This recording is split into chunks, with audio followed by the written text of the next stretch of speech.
শুভ সন্ধ্যা, নমস্কার। আমি দিলীপ কুমার মণ্ডল। আজ ওয়েব একাডেমিয়াতে এসেছি অঙ্ক পড়াবার জন্য। এই অঙ্ক ক্লাসটি আমি বীজগণিত চ্যাপ্টার করাবো। এই চ্যাপ্টারটি ক্লাস 6 to 10 জন্য উপযুক্ত। আমি বীজগণিতিক যোগ বিয়োগ গুণ ভাগ নিয়ে আলোচনা করব। তো এই চারটে চ্যাপ্টারে আজকে একটা চ্যাপ্টার নিয়ে আলোচনা করব, যেটা হচ্ছে যোগ নিয়ে। কারণ অঙ্কের ফান্ডামেন্টাল রুল হচ্ছে চারটে, আমাদের মাধ্যমিক লেভেলে চারটে কাজে লাগে, যোগ বিয়োগ গুণ ভাগ। আর এমনি ফান্ডামেন্টাল রুল হচ্ছে সাতটা আমাদের প্রয়োজন হয় না, আমাদের মাধ্যমিক লেভেলে চারটে জানলে যথেষ্ট।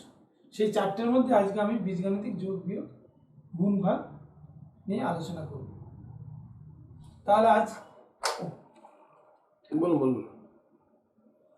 আর এই ওয়েব একাডেমিয়াতে যার সুবাদে আমি এখানে এসেছি, সেই পার্থপ্রতিম দেবনাথ দাদাকে অসংখ্য ধন্যবাদ। চলো এবার শুরু করা যাক।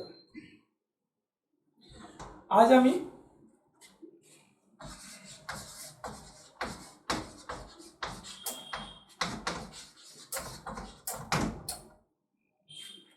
বীজগণিতের বিষয় নিয়ে আলোচনা করব। আমি বোর্ডে লিখেছি 5 পাটিগণিতিক সংখ্যা হিসাবে ব্যবহৃত হয়। 5-এর আরেকটি জিনিস আছে প্লাস অথবা মাইনাস। পাটিগণিতিক সংখ্যা হতে গেলে দুটো জিনিস লাগে, একটি চিহ্ন আর একটি সংখ্যা। কিন্তু ঠিক বীজগাণিতিক সংখ্যা হতে গেলে আমার চারটে ফান্ডামেন্টাল জিনিস লাগে। সেটি কেমন? যেমন লিখলাম 7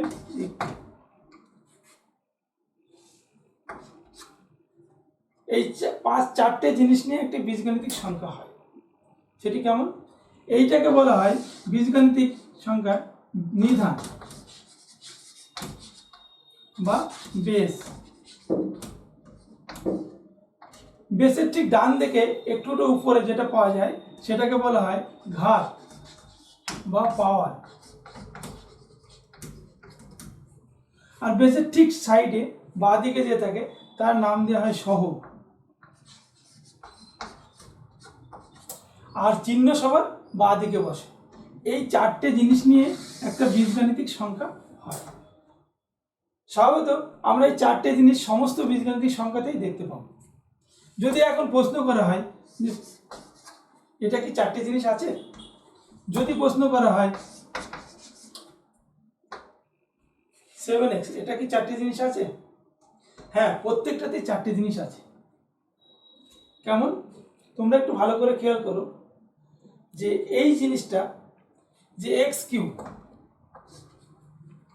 তার কিছু চিহ্ন নেই বলতে প্লাস ধরা হয়েছে। এক্স কিউব এই চলরাশি সম্পর্কে যদি আবার একটু ধারণা একটু পরে দিচ্ছি, দাঁড়াও, আগে নিধান সম্পর্কে আমরা একটু ভালো করে আলোচনা করব। এই যে এক্স এর উপরে যেটা আছে এটা কি ঘাত, আমি আগেই বলেছি নাম ঘাত।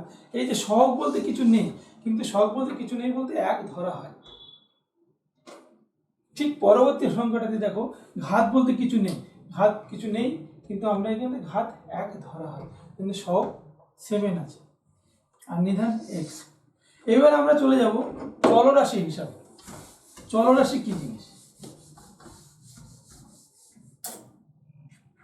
যেমন A to Z পর্যন্ত যে সংখ্যাগুলি আমরা ব্যবহার করে থাকি বীজগাণিতিক সংখ্যাতে, প্রত্যেকটি চলরাশি। এবার চলরাশি সম্পর্কে তাহলে আমরা একটু ধারণা দিই, চলরাশি কি জিনিস। যেমন আমি আজ এখানে দাঁড়িয়ে আছি, একটু পরে আমি বাড়ির দিকে রওনা দেবো, তাহলে আমি সেই চলরাশি হয়ে গেলাম। কিন্তু এক্স এ কি চলরাশি? এটা চলতে পারে না। আমরা বীজগাণিতিক হিসাবে আমরা যদি একে ব্যবহার করি তাহলে এ কিন্তু একটি চলরাশি। তাহলে কেমন? যেমন যদি লিখে দেওয়া হয় এক্স এর মান কত, আমরা যদি চারজন বন্ধু মিলে বলা হয় যে এক্স এর মান কত বল, কেউ এসে বললো এক্স এর মান 7, কেউ এসে বললো এক্স এর মান 5, কেউ এসে এক্স এর মান বললো 10। এই যে এক্স এর মান এক একজন বন্ধু এক এক রকম ভাবে ব্যবহার করা হচ্ছে, তাহলে এক্স এর মান পরিবর্তন হচ্ছে। এই পরিবর্তন হওয়ার জন্যই এক্স কে চলরাশি হিসাবে ব্যবহার করা হয়।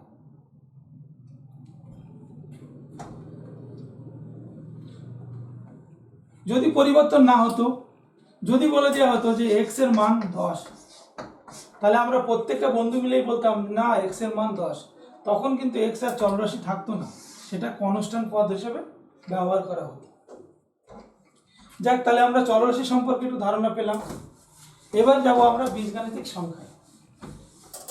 এই বীজগাণিতিক সংখ্যায় নিয়ে তো একটু ধারণা দেওয়া হলো, যোগ বিয়োগ গুণ ভাগ নিয়ে আমরা একটু আলোচনা করব। তার আগে চিহ্ন সম্পর্কে একটু জেনে নিই। প্লাসে প্লাসে প্লাস, প্লাসে মাইনাসে মাইনাস, মাইনাস প্লাসে মাইনাস, মাইনাস মাইনাসে প্লাস, কিন্তু কিন্তু বড় এর চিহ্ন বসে।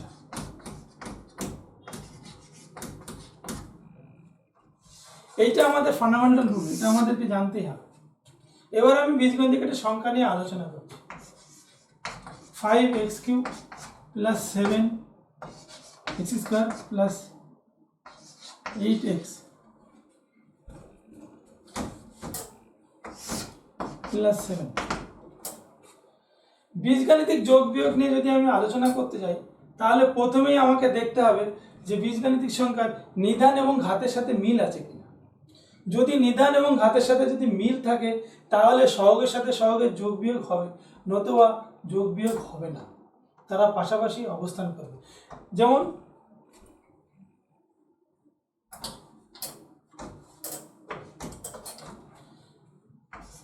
7x³ প্লাস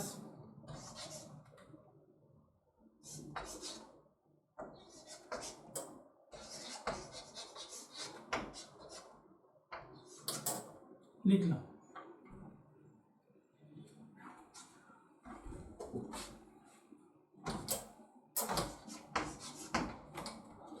এবার যদি বলা হয় এদেরকে যোগ করো, তাহলে সাইন সাইন কি আছে, সি প্লাস, এটা সাইন প্লাস আছে, তাহলে আমি জানলাম প্লাসে প্লাসে প্লাস, প্লাসে প্লাসে প্লাস কথাটা মানে হচ্ছে যোগ করা।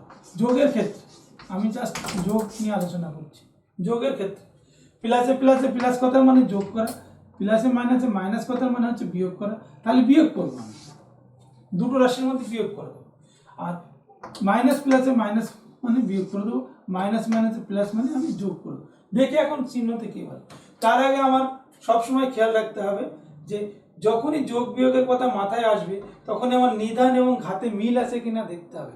যদি নিধান এবং ঘাতে মিল থাকে, সেই পদকে আমরা সদৃশ্য পদ বলে থাকি। যদি সদৃশ্য পদ হয়, তবে সহগের সাথে সহগের যোগ বিয়োগ হবে, নতুবা যোগ বিয়োগ হবে না। যেমন এই রাশিতে দেখতে পাচ্ছি x এর মাথায় 3 আছে, এখানে x এর মাথায় 4 আছে। অতএব আমার নিধানে নিধানে মিল আছে, কিন্তু ঘাতে আর ঘাতে মিল নেই। অতএব এই দুটো রাশি যোগ বিয়োগ করা যাবে না। তাহলে কি হবে, এরা পাশাপাশি যার যার সাইন সেই নিয়ে পাশাপাশি বসে যাবে।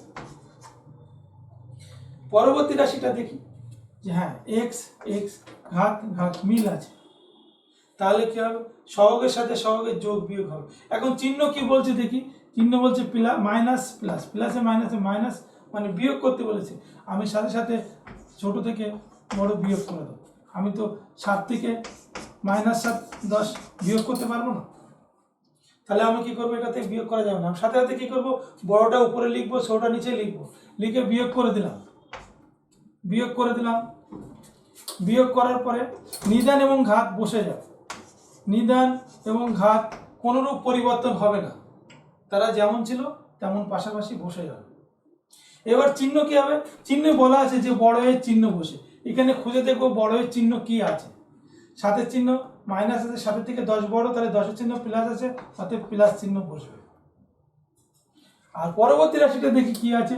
পরবর্তী রাশিতে চলরাশি আছে এক্স, দ্বিতীয়তে চলরাশি আছে এক্স ওয়াই। অতএব এদের কোনো মিল নাই, নিধান এবং ঘাতের কোনো মিল নাই, অতএব এদের যোগ বিয়োগ করা যাবে না। এরা কি করবে, পাশাপাশি বসে যাবে।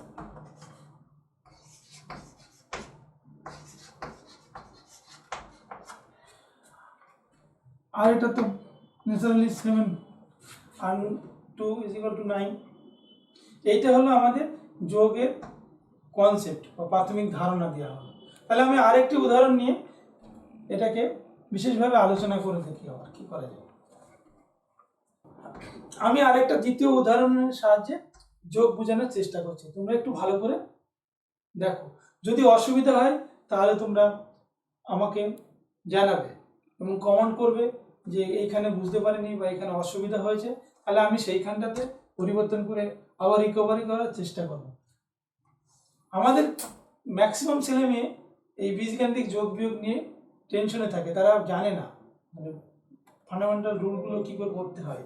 এই জন্য প্রত্যেকে নম্বর ক্যারি করতে পারে না, তাদের যেমন ক্যারি করার মানসিকতা আছে সেরকম তারা করতে পারে না।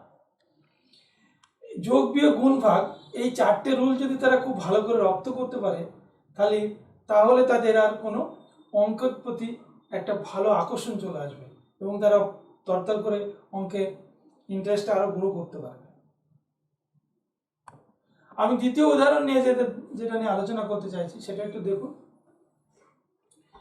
আমি দ্বিতীয় চলরাশি নিয়ে আলোচনা করছি।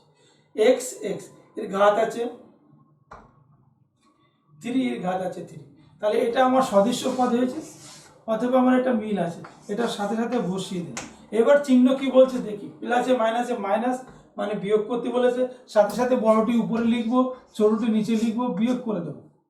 বিয়োগ করে দিয়ে 4 হলো, আমি 4 বসিয়ে দিলাম। এবার খুঁজে বেড়াবো, এখানে লেখা আছে বড় এর চিহ্ন বসে। এখন দেখে নেব এই দুটোর মধ্যে কে বড় আছে। 6 থেকে 10 বড়, অর্থাৎ 10-এর চিহ্ন কি আছে মাইনাস, অর্থাৎ এখানে মাইনাস বসবে। এই একটি অঙ্ক যদি আমি ভালো করে বুঝতে পারি না, তাহলে আমার যোগের সম্পর্কে আর কোনো দ্বিমত থাকবে না। দ্বিতীয়টা দেখো মিল আছে, বসিয়ে দিলাম। মাইনাসে মাইনাসে প্লাস বলেছে মানে যোগ করতে হবে, আমি নর্মালি যোগ করে দিলাম। 10 আর 5 15 হলো। এবার দেখি বড় চিহ্ন কি আছে, বড় চিহ্ন মাইনাস আছে, আমি মাইনাস বসিয়ে দিলাম। দ্বিতীয় ক্ষেত্রেও তাই আছে, যেহেতু মিল আছে সেহেতু আমি এক্স বসিয়ে দিলাম। প্লাসে মাইনাসে মাইনাস, প্লাসে মাইনাসে মাইনাস, মাইনাস করলাম 8 থেকে 7 বিয়োগ করলাম, বিয়োগ করলে 1 হলো, 1 বসালাম। বড় চিহ্ন কি আছে মাইনাস আছে, বসিয়ে দিলাম। Same minus same. এই হচ্ছে আজকের যোগের চ্যাপ্টারটা শিখলাম। যদি কোনো অসুবিধা হয় তাহলে আমাকে কমেন্ট করে জানাবে। আমি নতুন আর একটি বীজগাণিতিক সংখ্যা লিখছি, দেখো 5 স্কয়ার BQ C4। দেখো আমি চলরাশি হিসাবে A B C, কিন্তু দেখো প্রত্যেকের শক্তি আলাদা। এর হচ্ছে 2, B এর হচ্ছে 3, C এর হচ্ছে 4। প্রত্যেকের শক্তি কিন্তু ঘাত কিন্তু আলাদা, কিন্তু চলরাশি হিসেবে আমি AB, কিন্তু এদের সহগ কিন্তু প্রত্যেকের সহগ হচ্ছে 5। সেই রূপ দেখো আরেকটি রাশি লিখছি,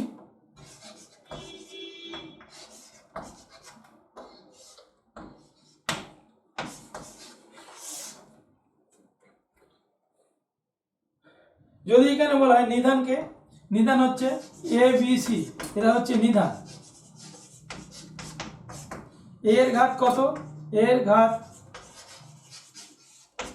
3, B এর ঘাত কত, B এর ঘাত 4, C এর ঘাত কত 3। কিন্তু প্রত্যেকের সহগ কিন্তু 5, সহগ কিন্তু 10। তাহলে আমি দেখতে পাচ্ছি যে নিধান সব একই হতে পারে, কিন্তু ঘাত প্রত্যেকের আলাদা। ঘাত মানে শক্তি, প্রত্যেকটা রাশির শক্তি আলাদা আলাদা, কিন্তু প্রত্যেকের সহগ কিন্তু এক।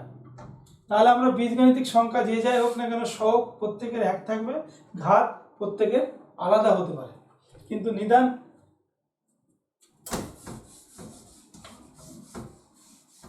আজ আমি যে ক্লাসটি নিলাম বীজগাণিতিক অনলি শুধু যোগটা শিখিয়েছি, নেক্সট ক্লাসে বিয়োগ গুণ ভাগ শেখাবো। যাক, তোমরা আমাদের এই যে ওয়েব একাডেমি আছে, এই ফেসবুক এবং ইউটিউব যে চ্যানেলগুলো আছে, তোমরা একটু ফলো করবে, পেজগুলোকে লাইক দেবে এবং শেয়ার করবে এবং সাবস্ক্রাইব করবে এবং বন্ধুদের মধ্যে শেয়ার করে দেবে, যাতে আমাদের কিছুটা উপকৃত হই। এই বলে আজকে আমার ক্লাস শেষ করছি। শুভরাত্রি।